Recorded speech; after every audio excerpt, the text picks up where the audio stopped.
Próxima dúvida na tela. Rodou? Depois de 5 anos sem o câncer, ele não volta mais. Mito ou verdade? Mito. Mito. Isso é uma dúvida frequente de muita gente. E a pessoa coloca assim, eu vejo muito lá no consultório. Ai, doutora, agora eu tô chegando meus 5 anos, eu tô super bem. Fala assim, fica aquele estresse esperando o 5º ano, né? Mas eu diria assim, não é verdade, porque assim, para câncer de mama hoje, o tempo de você seguir um paciente que já foi operado ou tratado é 20 anos. 20? Até 20 anos você ainda pode ter recidiva da doença lá no 20º ano. E é comum, às vezes, a gente acontecer 10 anos depois, 15 anos depois, ter ou da mesma doença ou uma segunda doença desencadeada pelo tratamento que ela fez. Então a predisposição é maior? Eu diria que a gente tem que cuidar mais. Diria que em torno de 10% dos pacientes que já trataram de câncer, 8 a 10% podem ter um segundo tumor não igual ao primeiro.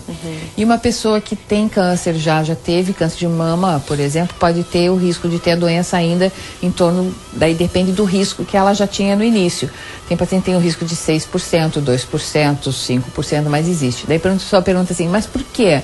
Como é que ela ficou 10 anos e aquela celulazinha fez o quê nesse tempo? Eu diria assim, é como se você tivesse um bandido dentro da cadeia. Se você tiver um bandidozinho na cadeia, ele não vai te incomodar nem fazer nada. Por que lá no 15º ano, a pessoa, a célula sai da cadeia e vai fazer de novo digamos, dar doença de novo?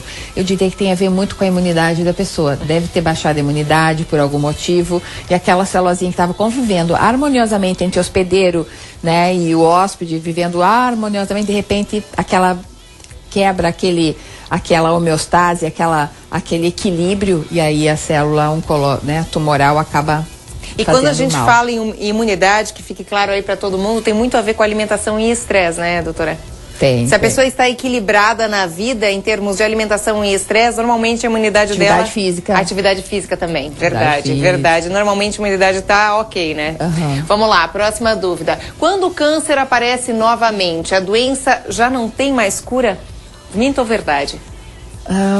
Fica assim, é mito porque nem sempre, gente, isso não é uma afirmação que a gente pode fazer 100% de vezes. Às vezes a doença pode voltar e a doença ainda ser curada. Mas eu diria assim, o mais comum é a doença não ser curada quando ela volta, porque quando ela volta, ela não volta no mesmo lugar e com a mesma característica que ela veio antes. Volta, às vezes, com uma agressividade diferente e em outro órgão. Normalmente, por exemplo, vamos dar um exemplo do câncer de mama. O câncer de mama começa na mama, aí depois de 2, 3 anos volta num pulmão, num cérebro, no osso, aí são lugares um pouquinho mais complicados. Não significa que você não tenha cura. Então eu diria assim, hoje não é para ter medo do câncer, porque mesmo em casos avançados, a gente, por exemplo, câncer de pulmão, doença avançada, a gente tem pacientes ficando os 4, 5, 6 anos com uma qualidade de vida ótima, super bem. Mesmo assim, doenças cerebrais, fígado, tomado, a gente tem conseguido controlar os pacientes. Então, assim, eu diria que hoje a gente pode considerar o câncer como um diabetes, como uma insuficiência cardíaca, que também não tem cura. Então, quem tem problema de coração, tem problema de coração, não é curado. Quem tem diabetes também não tem cura. Então, são doenças crônicas que você pode conviver com ela muito tempo. Sempre tratando.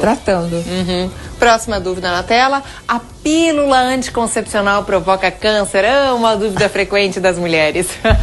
Eu diria assim, a pílula anticoncepcional pode aumentar o risco não só de câncer, mas aumenta o risco de, por exemplo, tromboses, aumentar a pressão arterial, risco de ter mais obesidade pelo hormônio. Então, a pílula anticoncepcional, ela tem estrogênio e progesterona, que eu vejo que de vez em quando vocês conversam aqui no programa. Então, esses hormônios, eles usados inadvertidamente, assim, em doses altas, se o médico... Porque tem muita gente que toma anticoncepcional, compra na farmácia, de qualquer jeito, sem perguntar para ninguém. E nem faz controle, e começa muito cedo, 11, 12, 13 anos. Então, nesse período, nessa frequência, se você usar hormônios sem controle, em altas doses, aparentemente parece que você tem um risco aumentado. Tanto que nos Estados Unidos, uma das coisas que fez diminuir a incidência de risco de câncer foi o maior controle do uso de hormônios, tanto na paciente que era menopausada, como reposição hormonal, tanto na paciente que usava o anticoncepcional de alta dose de hormônio. Então, cuida. Então tem que ter um cuidado. A gente fala até sobre fitoterapia bastante aqui no programa. Exatamente. Que daí não é uma carga tão forte, né, doutora? E as pessoas têm aquela coisa do fitoestrógeno, que a pessoa comenta, de usar, por exemplo, coisas com soja. Que a soja, ela pode se transformar e se transforma no nosso organismo em estrogênio. Então não usem soja assim, soja para tudo, porque agora é soja saudável. Nem sempre. Inclusive tem descrição de ginecomastia, aumento de mama em crianças.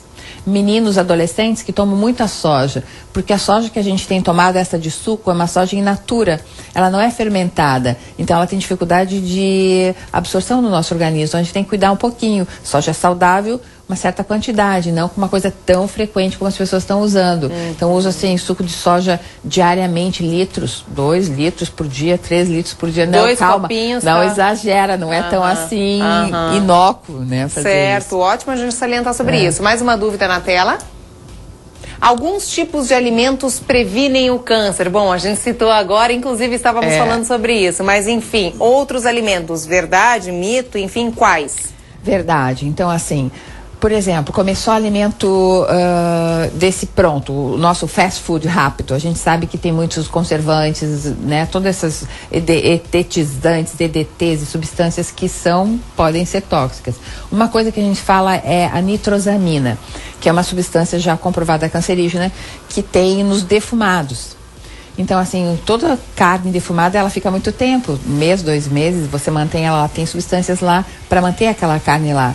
Então, são algumas coisas que usada, claro, não é um defumado que a gente come de vez em quando, é aquele defumado que você usa muito, né? Em demasia. E as carnes feitas também em altas temperaturas, a gente tem que fazer a carne ser cozida lentamente, não rapidamente. Também parece que pode ter alguma substância ali que pode ser cancerígena. Outra coisa seria a gente comer, por exemplo, muito corante. Isso a gente já sabe, câncer de bexiga aumenta. Por exemplo, o chimarrão. Então, muito pela temperatura, não pelo chimarrão, nem pela erva ou coisa que tem lá, que é um alimento. Pela temperatura. Pela temperatura quente. Ou, por exemplo, comer aquela coisa do prato colorido, que as nutricionistas dizem, come um prato bem colorido, vermelho, amarelo, todas as verduras bem coloridas. É interessante, porque previne câncer de estômago, comer verduras de várias cores, o vermelho, amarelo, do tomate para impedir o câncer de próstata. Então, assim, eu diria, a Sociedade Americana recomenda 6 refeições por dia, não é só 3, 6. Então, café, lanche, almoço, lanche, o jantar e mais um lanchinho da noite. 6 refeições por dia, pequenas quantidades, todas elas têm que ter legumes ou frutas ou suco de frutas e atividade física. Então, mas colocando os legumes, verduras, muita fibra, granola, bastante fibra é importante. Tá, e doutora, com relação ao aspartame do adoçante e também aqueles refrigerantes diet e light, tem gente que fala que isso causa câncer, é verdade, mito? Não tem aquela coisa de que isso pode dar câncer, mas o aspartame tem algumas substâncias ali, sacarina, né? Tanto que a gente vê que tem alguns adoçantes que tem 50% de sacarina, outros tem 60%, a gente recomenda e fenoftaleína, tem algumas outras coisas. Tem alguma substância que grandes quantidades, é que tem gente que usa adoçante assim, não é 3, 4 gotinhas, faz assim, um monte assim, a gente vê isso na cafeteria, a gente está tomando café, vê o pessoal bota assim e aperta tudo, né? Então são grandes quantidades, são aqueles que tomam muito. Parece aumentar alguma coisa a ver com câncer de intestino. Então, assim, câncer de intestino é também comer pouca fibra, tomar pouco líquido, né, pouco suco, isso é importante a gente salientar. Mais uma dúvida na tela, vamos lá. Uma anemia pode se transformar numa leucemia? Esse eu diria assim, é mito, né? Que a anemia não se torna leucemia, sem dúvida nenhuma. Mas quando você diagnostica uma leucemia, normalmente o paciente está anêmico. Porque a leucemia é uma doença que ocupa a fabricazinha do sangue da gente e a gente fica anêmico. Então, normalmente o leigo descobriu assim, nossa, ele tinha uma anemia profunda e aí ficou leucêmico. Não, ele estava leucêmico, teve anemia profunda e continua leucêmico. Porque, na realidade, a leucemia é uma doença que atrapalhou um pouquinho a fábrica do sangue, ele tem uma deficiência e ficou anêmico. Então, a anemia profunda é um sintoma da leucemia. É uma consequência da leucemia. Exatamente.